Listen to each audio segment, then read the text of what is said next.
Press the bell icon on YouTube and don't miss another update. Namaskar. Welcome to another episode of Editorial. As usual, I have three stories. Story number one, Kuldeep Sengar, the BJP MLA from Unnao, has been charged with murder along with 29 aides. In fact, he has been charged with murder and attempt to murder. We've got some startling reports. We've got some shocking reports from this case which we'd like to share with you. My story number two is Ramesh Kumar, the Speaker of Karnataka, finally resigned yesterday. But before he left the house, he actually revealed a few facts. We'll go through the facts he revealed. And finally, let's talk about the economy and what a few leaders of the industry spoke about. That'll be my last topic. Let's get right into the show. The victim of Unnao met with an accident day before yesterday. Her family and a lot of witnesses said it was not an accident, but it was a conspiracy to kill her. I was doing an editorial yesterday and I was actually feeling depressed as I was talking to you about the case. After my editorial, I read a report where the DGP, the Director General of Police, Uttar Pradesh, OP Singh, made a statement yesterday that it appears to be an accident. Prima facie, the entire thing appears to be an accident. I was dejected. I was dejected because I thought I knew where this case is going to go. But luckily, and a pleasant surprise, the Yogi Sarkar, the Yogi government and the Modi Sarkar acted immediately, and within 24 hours, they filed a complaint against the BJP MLA Kuldeep Sengar, who is already in prison, and 29 of his aides for murder and attempt to murder. Now, what is more surprising is some facts of this case. One of the facts that was revealed in the FIR yesterday was that the chief of security, the court had provided security to this victim, to this young victim. And the chief of that security would call up this MLA, Kuldeep Sengar, to tell him where the movement of the victim so that he could strike her. This was the first thing that was revealed yesterday. Another thing that was very surprising is, like I told you before, this family was given security, not by the government but by the courts. But then yesterday, the security guard told NTTV that, we didn't go because there was no space in the car. So the security guys decided not to go. How ridiculous can you get? A security guy who is very well aware, who the court has ordered and is very well aware that there is a threat to this girl's life. Her father was killed by the same cops. Her uncle is in the prison. Did not accompany the victim because he was told there is no space in the car. Would he dare do that to a minister? So this was another very, very shocking revelation that came from yesterday's investigation. The mother of the victim said that she was actually threatened by the co-accused son. The son called her and told her that, listen, you know what? The MLA is planning a conspiracy against you from the jail and you better pull back your case. Otherwise, you'll have to face the consequences. So this was the statement she gave yesterday. Now, I will give you a chronology of events of what happened, how it happened. A 17-year-old girl in Uttar Pradesh's Unnao alleged rape by a BJP MLA Kuldeep Singh Sengar. On April 8, 2018, almost a year after the rape, the victim's dad was booked under Arms Act for illegal possession of a gun. On April 8th, the victim attempts to immolate herself outside the Uttar Pradesh CM's residence, asking justice. On April 9th, the victim's father died in judicial custody. On July 7th, charge sheet was filed against the MLA and his aides in the case of death of the survivor's father. Charge sheet was filed against the MLA and his aides. On July 11th, 2018, the second charge sheet was filed against the MLA in accusation of rape.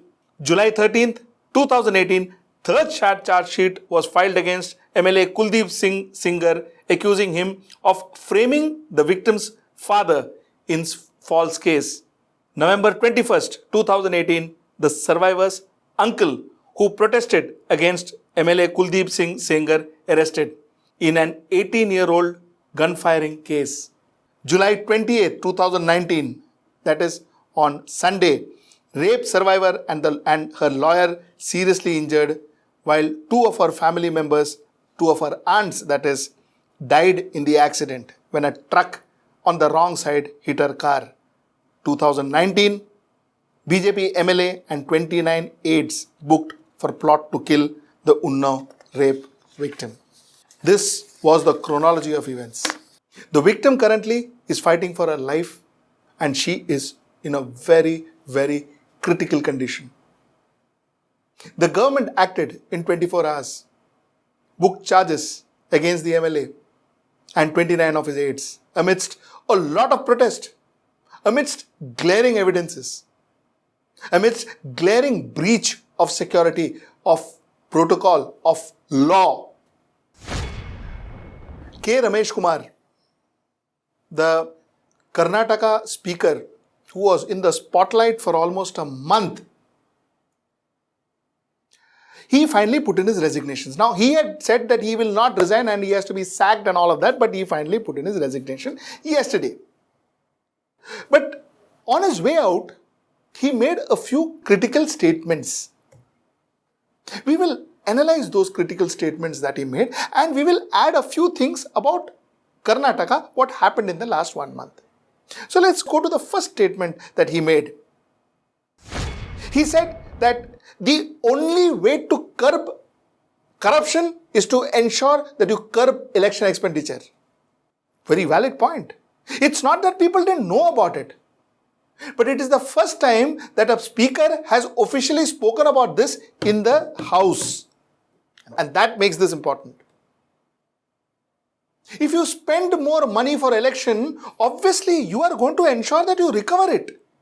Whichever party you belong to, you are going to ensure that you recover it. And that's exactly what is happening in our country. And that is exactly why possibly we are not able to get rid of corruption. So the first thing he said that if you want to curb corruption, you'll have to first curb the election expenditure. The second thing he said also is now making sense, more and more sense, is that the 10th schedule of the Constitution is not equipped enough to handle or prevent defection. You see, MLAs are jumping like ping pong balls from here, this party to that party to this party, so on and so forth. Finally, the problem with this is that you would vote for one party and you would see another party's government sitting in the chair. Why? Because the MLA jumped. So what he says is, while all this anti-defection law was all put into place and all of that, but somewhere down the line, the 10th schedule of the Constitution is not equipped, is not complete to tackle or to prevent the anti-defection. So that's the second point he made. The third point he made is the Lok Ayukta's mandate. The Lok Ayukta has a mandate that every representative, every public representative, MLA, MP, should be declaring his or her asset by the 6th of June. Nobody declares it. Nobody declares his or her assets. And he says that there is no penal provision. Nothing happens. He is not put behind bars. He is not thrown out from his MLA seat. Nothing happens. Why should he put then? Why should he come every 6th of June and say, this is my asset? He or she doesn't do it. He says that even the election commission is like a toothless tiger. They do nothing. We've seen a lot of it in 2019 general election. So that's the third very important point he made. Another question that comes out of this entire Karnataka episode is, why should a citizen vote?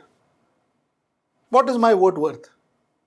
What is my vote worth? Because if I vote a person, I vote him and for his ideology, and the next day he either quits and ensures that the other party comes into power, or he quits with a majority and jumps into another party, and another party rules the state, stroke the country. What is my vote worth?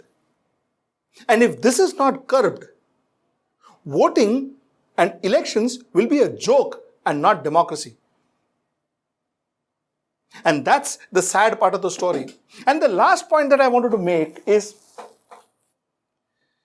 you see, there has been a mutation in the way politics is being conducted in our country. Earlier on, political parties would focus on the votes from our voters. They would seek our votes. That would be what their focus would be. That is what their focus was. Today, a political party does not seek our votes. A political party seeks contestants. So the best thing they do is they just pick up the contestant and take them into their political party, assuming that that constituency is theirs. Look at what is happening in Maharashtra. Left, right and center, Ganesh Naik, a senior NCP leader, joined BJP. Till yesterday, he was talking about secularism, he was talking about ideology, and today, gone. So, as if his constituency is like a dowry, he just jumps from one party to another, and unfortunately, these people also manage to win in their constituency. Are we some kind of a dowry to these people?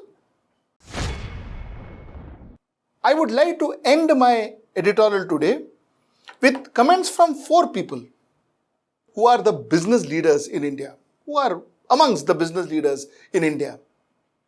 A quote from Rahul Bajaj, a quote from Rajiv Bajaj, a quote from Adi Godrej, and finally a quote from Narayan Murthy.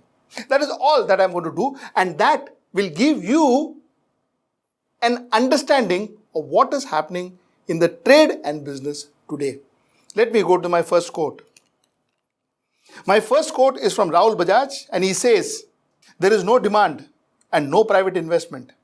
So where will the growth come from? It doesn't fall from heaven.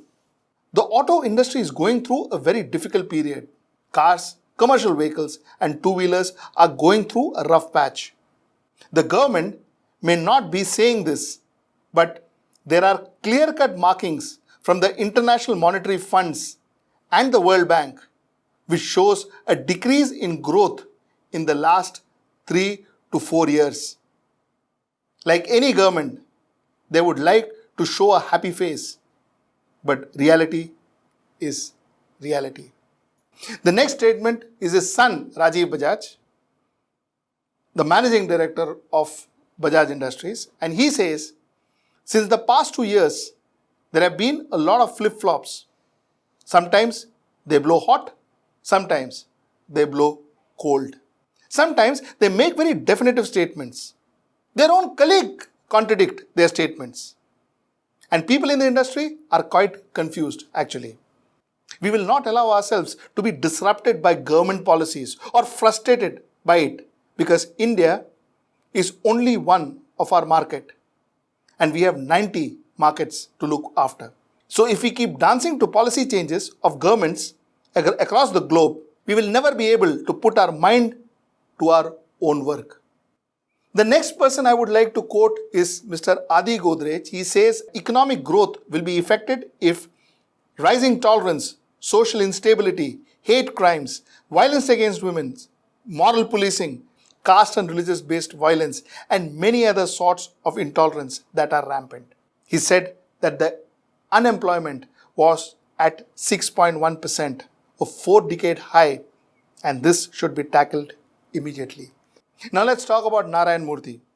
Narayan Murthy, the founder of Infosys, says, "Looking at what is happening in different parts of the country today, the youth need to state bluntly that this was not the country for which our forefathers fought for." The reason I read these 4 gentlemen to you is to just make one point. And that one point, which is the underlying factor in all these statements, is that economy is not different to the society that the economy rests on. If there are upheavals in the society, it is bound to affect the economy and the growth of the country. Not just for the sake of social well-being. It is also important for our economic well-being that we curb this violence that are happening around us. This is one of the biggest factors that this government will have to take up and eliminate in the next 1 year. Else, India will face serious consequences. Till we meet you again, Namaskar.